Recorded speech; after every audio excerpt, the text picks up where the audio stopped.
Hey, what's going on, guys? It's BJ with Bad Talks. I'm back. Ooh, Texas Tech week. Number 19 Texas rolls into Lubbock, Texas on Saturday to face the 5-4 Texas Tech Red Raiders at 6 p.m. Like I said, in Lubbock. So it should be a good football game. Texas Tech gave Oklahoma every bit that they wanted the other night. And of course, Texas lost a close, hard-fought football game. Very good football game to a good West Virginia football team that's sitting at the top of the Big 12. That was a good football game. And then, of course, that Texas OU game was good until halftime. And then Bowman went down. The freshman quarterback for Texas Tech went down, and that changed the outcome of the game. I mean, Duffy, the backup quarterback, just couldn't get it done against Oklahoma. And I think if Bowman would have stayed in the game, that may have been a different outcome.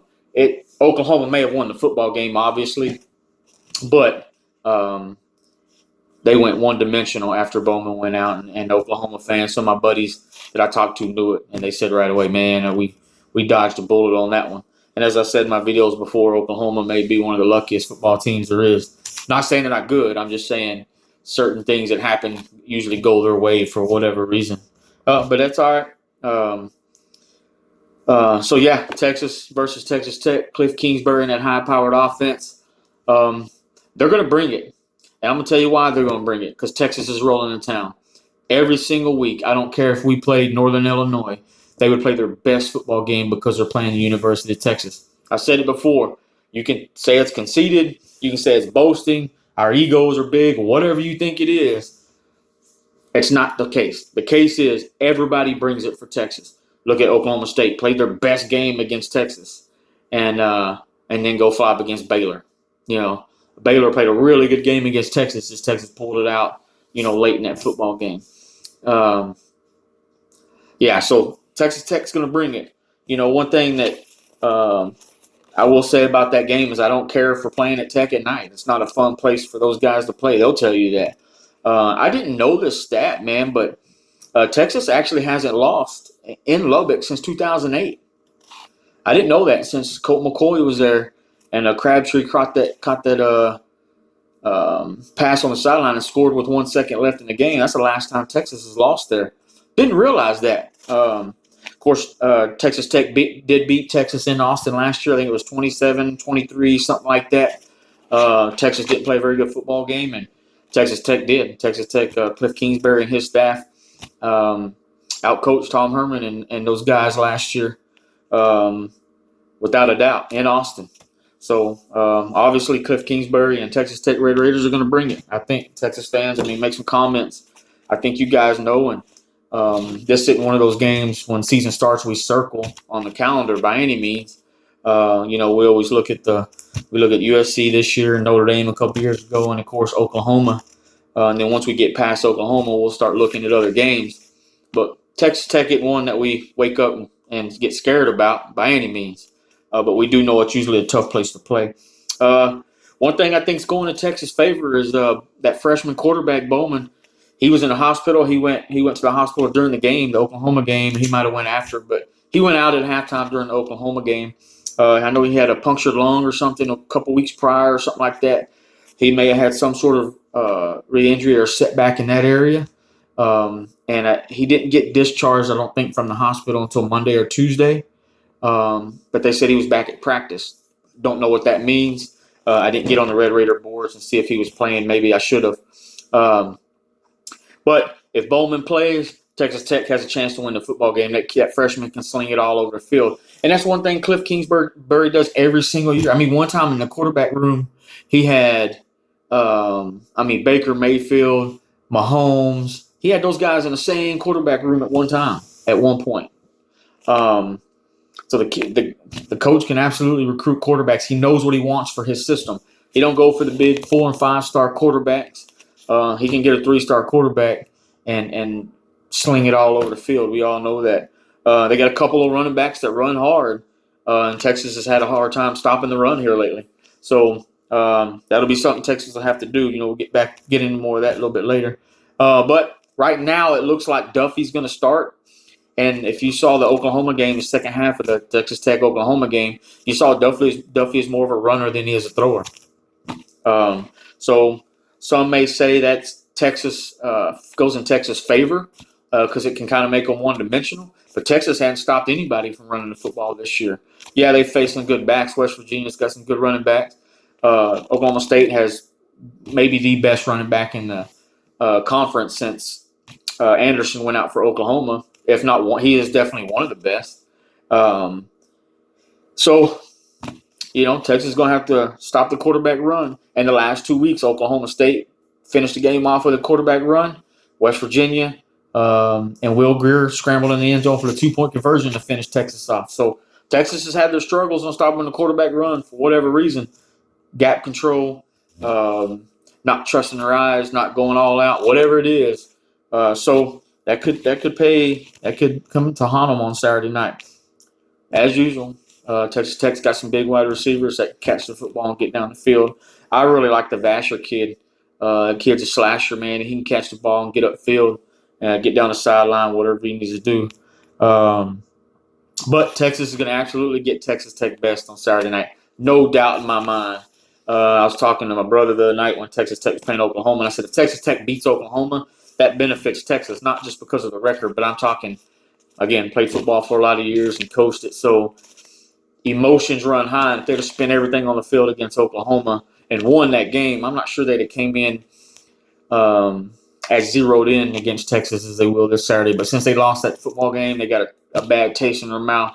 So they're absolutely going to bring it against Texas on Saturday. I've said it 5 times now. But and Texas Tech defense is decent. I mean, Texas Tech's never been known to have a good defense or great defense by any means. But those guys fly around the ball. I did notice, and I can't remember his name off the top of my head, and I didn't write it down.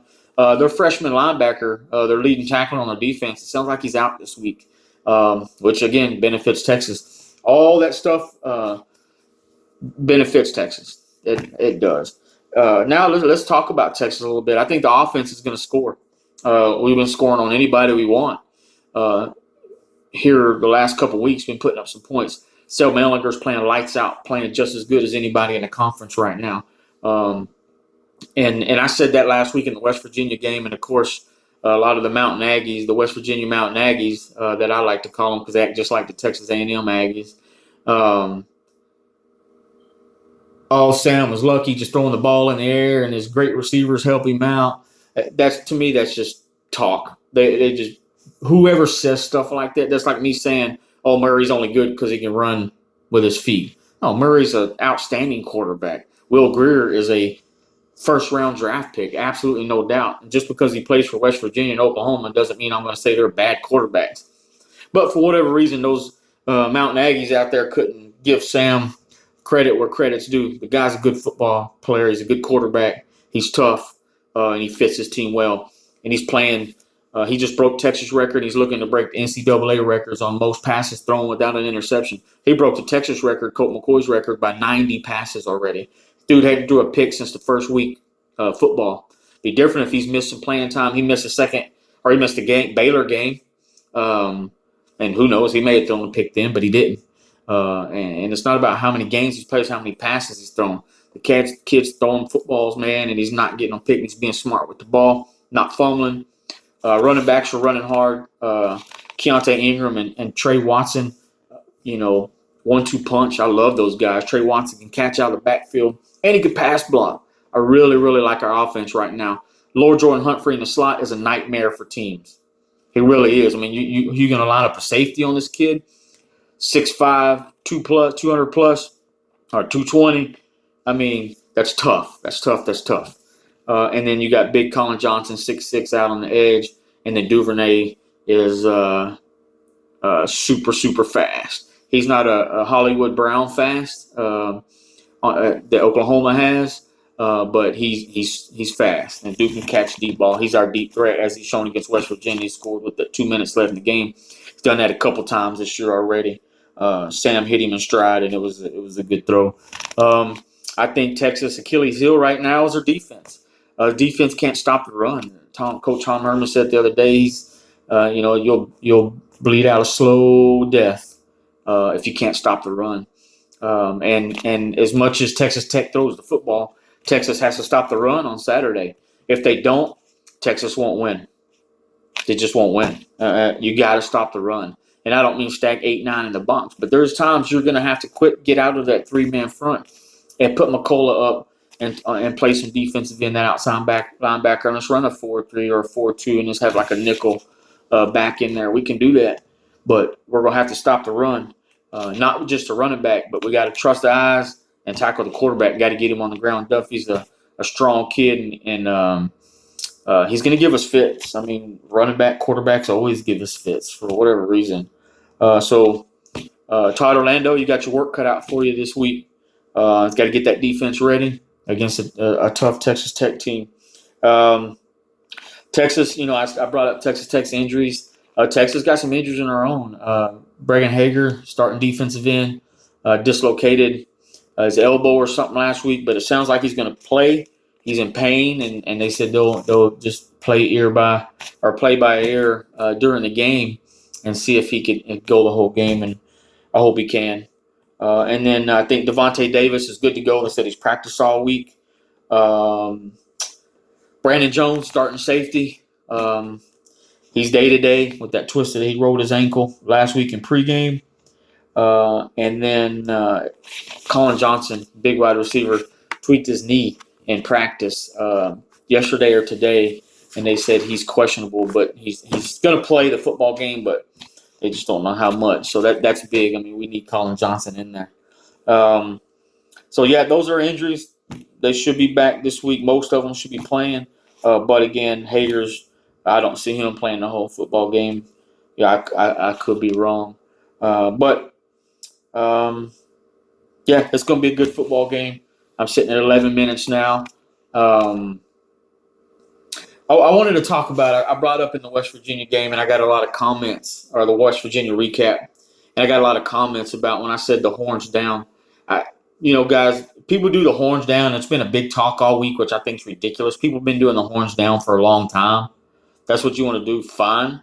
Fans do it all the time. I see Oklahoma fans do it when they're playing Tech. They'll do horns down. I'll see Aggies playing LSU, and they're doing the horns down. So, for whatever reason, Texas is always on people's mind. I don't understand why, because everybody says they don't worry about Texas because they're not very good or whatever, but they're always throwing the horns down.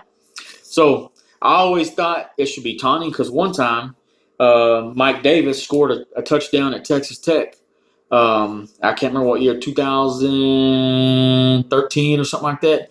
And as soon as he scored, he took the guns and he holstered the gun, and the flag came out. Never heard anything about it.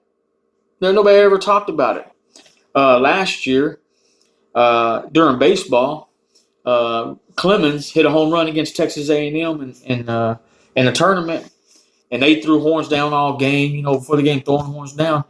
Clemens come around third base and threw the hook 'em to their bench. Right? This is in baseball, not football. Oh my God, you'd have thought he flipped them off or something. They were crying like big babies about why did he throw horns? He's a douchebag and blah blah blah. And then so now they're playing. Who they play that fun with? Good young baseball team. I can't even remember now. Forced to go to the World Series, and those guys are throwing horns down because they won game one, and Texas needed to win the next two. Clemens gets up, jacks one, throws a hook 'em up like we do, and they got butthurt over it. So for people to ride Coach Herman and people to ride the refs for throwing a flag on the horns down or whatever, you're just being idiotic at this point. I really don't care. Though I see it my whole life. My buddies are big big Oklahoma fans, and they're always doing horns down. I took a picture of the Texas-Oklahoma game next to one of my good friends. I was throwing horns up. He was throwing horns down. Okay, so what? Nobody cares. Okay? So, Mountain Aggies, you can continue to talk trash on here and call me that I'm soft and I'm complaining. I'm not complaining about it. Don't care whatsoever. I just think it's funny that you think it's cool, and you're always throwing horns down. But anyway, let's do something a little new. We're going to talk about, go through my picks for the Big 12 games this week. You got Kansas at Kansas State. I'm just going to make picks. I'm not going to really talk about the game, but Kansas State wins that football game. Got Baylor at Iowa State. Iowa State's only got 2 losses in the Big 12, and I think Iowa State keeps rolling against those guys. Got TCU at the West Virginia Mountain Aggies in West Virginia. And I call them Mountain Aggies because they act just like Texas A&M Aggies. their fans anyway. Players too. I don't care. You can get mad if you want. Make comments. I love it. I let you know you're watching my video. TCU at West Virginia Mountain Aggies, and I think West Virginia wins that football game. TCU just not a very good football team.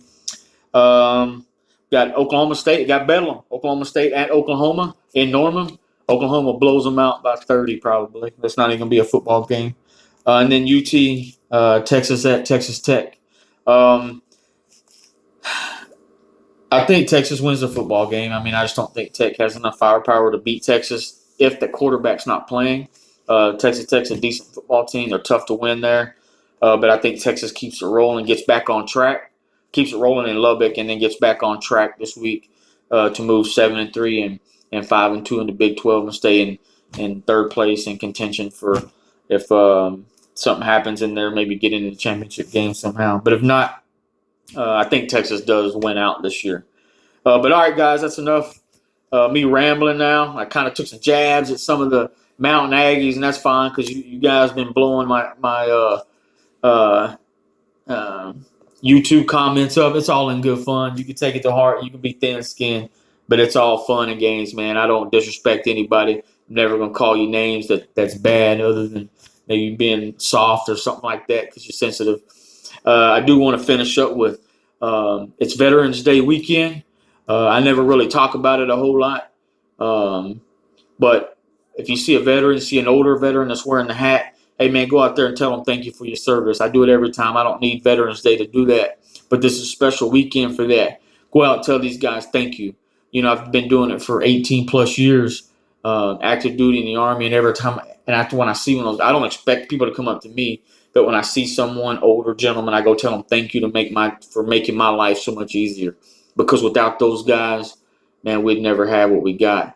Some of you guys put comments that some guy was calling me a D-bag about never done anything in life. But, you know, I got stuff on the wall right there that tells you that I have done a lot of stuff in my life when it comes to this country. And that's why I'm sitting in front of an American flag and not in front of a Texas Longhorn flag or a college football flag. There's no other flag out there better than the United States of America flag. And then the Texas flag comes next. So, again, thank all the veterans out there. I love you guys. We hope we win on Saturday. I think Texas will win the football game. You guys keep it real. Be safe this weekend. And I'll be back probably Saturday night or Sunday. Hook 'em.